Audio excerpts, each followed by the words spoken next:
다른 사람과 너 상호작용 좀 해, 사람 좀 사겨 하고 강요를 받게 되면 굉장히 화가 난다는 거예요. 무관심과 고립이 분열성 성격장애의 키워드라고 할 수 있습니다.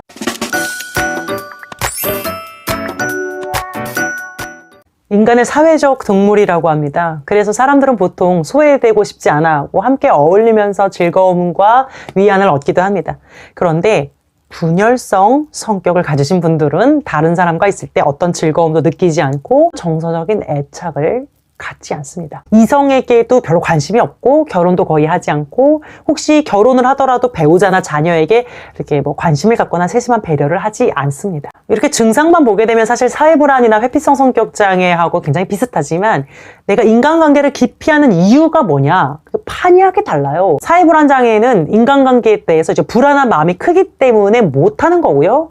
분열성은 관계에 대한 욕구 자체가 별로 없는 겁니다. 그래서 거절받을까봐 두려워서 못하는 게 아니고 관계를 통해서 어떤 의미나 즐거움을 찾지 못하기 때문에 애초에 관계를 맺지 않으려는 것이에요. 분열성 성격이 아니고 성격 장애가 되려면 7가지 증상 중에서 최소 4가지 이상이 나타나야 하고요. 일시적으로 잠깐 나타났다 사라지는 거 아니고 지속적으로 계속 나타나야 되고요. 그리고 청소년기에는 성격장애 진단을 잘 내리지 않습니다.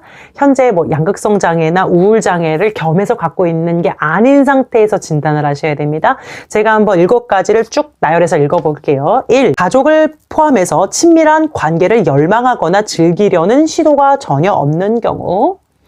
2. 거의 항상 혼자 활동하기를 선택하는 경우. 3. 다른 사람과 성적인 관계를 거의 갖지 않는 경우. 이건 하고 싶은데 못하는 거랑은 당연히 다른 거겠죠? 4. 즐거움을 주는 활동이 거의 없거나 있다고 해도 극히 적은 경우. 5. 부모, 형제 외에는 친밀한 친구나 절친한 사람이 없는 경우. 6. 다른 사람의 칭찬이나 비판에 무관심한 듯이 보이는 경우. 7. 정서적으로 냉담하거나 유리되어 있으며 별다른 감정의 동요가 나타나지 않는 경우. 이 중에서 이제 4개 이상이 나타나셔야 되고요. 청소년기는 진단을 내리지는 않지만 이러한 증상 자체는 사실 아동기나 청소년 때부터 처음으로 나타나게 됩니다. 왜냐면 보통 그때부터 부모나 가족보다는 친구랑 더 관계를 맺고 싶어하는 나이인데 분열성들은 그 시기에 관계를 맺지 않으려고 하기 때문에 그래서 친구들로부터 따돌림이나 놀림을 당하고 그로 인해서 더욱 고립이 되는 거예요. 아동기에 나타나는 분열성 증상은 의사소통이 좀 이상하다 싶고요. 좀 별난 상상을 합니다. 그리고 정서적으로 굉장히 좀 초연해 보이지만 지나치게 예민하기도 하고요. 그래서 사회적이지 않은 모습인데 좀만 자극을 주어도 막 울음을 터뜨리거나 극심하게 분노하거나 이런 식이기 때문에 학교 생활이 굉장히 힘들죠. 분열성의 가족이나 친척 중에는 조현병 또는 분열형 성격장애를 가진 사람들이 있기도 합니다. 이 분열형 성격장애는 제가 성격장애 총정리해서 잠깐 짧게 얘기했었고요. 실제로 조현병 환자 중에서 26%가 발병 전에 분열성 성격장애나 분열형 성격장애를 가지고 있었던 것으로 조사가 되었습니다. 5가지 분열성 성격장애 특징들을 말씀드려 볼 테니까 나와 내 주변의 지인 중에 있다면 한번 잘 체크해 보시면 좋을 것 같아요. 첫 번째는 수동성과 비자발성입니다. 분열성은 자발적으로 적극적으로 뭘 하는 일이 거의 없습니다.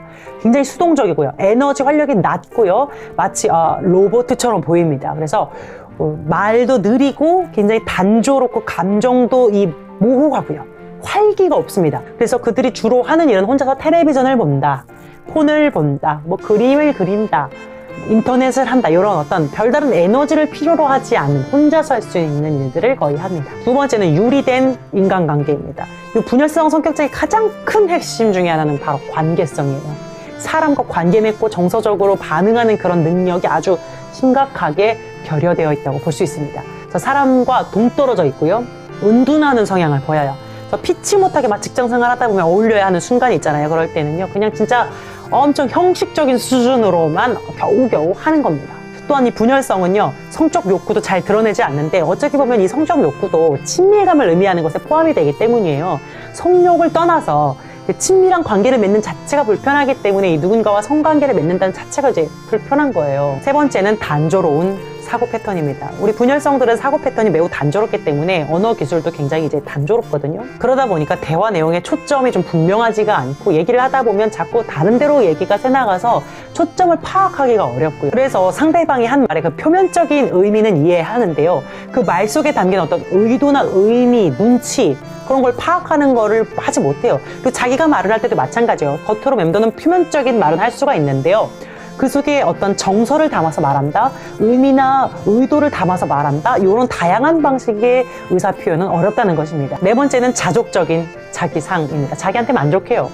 다른 사람의 삶에 무관심하기도 하지만은 자기 삶에도 별로 그렇게 깊게 관심을 갖지 않아요. 난 어떤 사람인가, 내 삶은 어떤 의미가 있고 난 뭘 해야 되고 뭘 잘할 수 있고 어떤 가치와 태도를 가지고 살아갈까, 이런 깊은 인생에 대한 고민을 하지 않습니다. 야망, 포부, 목표 이런 거 별로 없고요. 삶에 대한 성찰이나 의미 부여 이런 거 별로 없고요. 뚜렷한 어떤 비전 없이 그냥 현재의 삶에 큰 불만 없이 살아가게 돼요. 다섯 번째는 무감동적인 정서 상태입니다. 우리 분열성의 뚜렷한 특징 중에 하나는 그 민감성이 결여되어 있습니다. 감정적으로.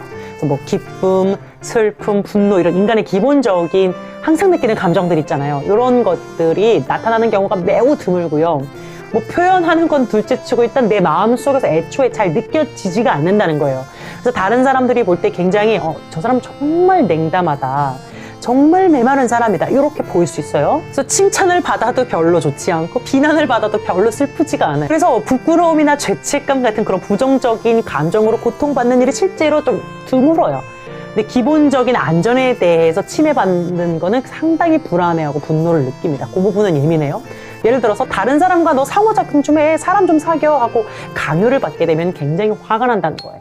그렇다면 분열성 성격 장애는 왜 생길까요? 일단 생물학적, 유전적 요인이 있습니다. 두 번째로 성장기 동안 자극이 결핍된 거예요. 특히나 유아기 때 부모나 혹은 다른 주 양육자가 있잖아요. 그들로부터 어떤 정서적인, 감정적인 그런 자극을 받지 못하고 자란 거예요. 생후 1년 동안에 태어나서 돌 때까지 충분한 자극을 받지 못하면 정서성과 관련된 이 신경 조직의 발달에 문제가 생기거든요. 그래서 타인에 대한 애착을 배우지 못하게 되고요. 감정을 느끼거나 상대방의 감정과 의도를 캐치하고 눈치를 채는 이런 것들이 굉장히 부족하게 자라죠. 이러한 가정은요, 보통 분위기가 굉장히 냉랭하고 의사소통이 단절돼 있잖아요. 그러다 보니까 그 자녀는요, 의사소통의 기술이나 대인관계의 기술을 배우지 못하게 되죠. 이것이 제 세 번째 원인입니다. 그런 기본적인 기술을 갖추지 못하게 되면 자라나면서 사람들과 잘 어울리지를 못하고 혼자 계속 떨어져 지내게 되니까요. 점점 더 고립되고 점점 더 그러한 증상이 강화되겠죠. 그렇다면 이 분열성 성격장애를 어떻게 치료할까요? 일단 분열성 성격장애 분들은 자발적으로 치료를 받으려고 하지 않아요. 앞서 말씀드린 것처럼 자기 삶에 굉장히 자족하고 살기 때문이죠. 2차적인 문제, 우울증이나 가족 문제 이런 것 때문에 오는 거지, 본인 성격 자체에는 이렇게 불만이 없기 때문에 치료가 굉장히 어렵죠. 고치기 원하신다면 꼭 전문가의 도움을 받아서 일단 현실적인 문제만이라도, 직장생활, 기본적 대인관계, 이런 감정의 문제, 이 정도만이라도 조금씩 개선해 나가는 게 좋다고 생각합니다. 근데 여러분이 만약에 이 영상 보시고 나 상담 치료 안 받고 어떻게든 혼자 해볼 거예요 막 이러시면은요, 일단은 억지로 인간관계를 할 수는 없잖아요. 인간관계 필요성을 내가 먼저 느껴야 되거든요. 그래서 인간관계를 했을 때 좋은 점과 나쁜 점을 한번 나열해 보시고요. 그거를 조금 객관적으로 평가하셔야 돼요.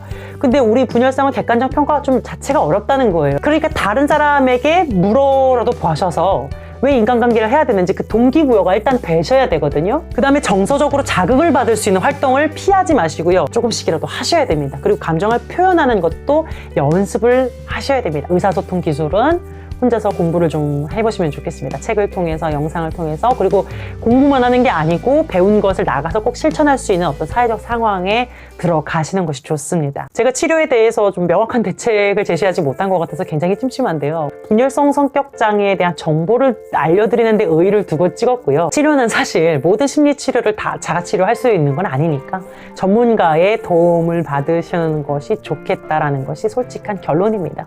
다음 영상에서 뵐게요. 오늘 영상도 도움이 되었다면 구독과 좋아요를 눌러주세요. 웃긴 듯 따뜻한 상담사 오빠였습니다.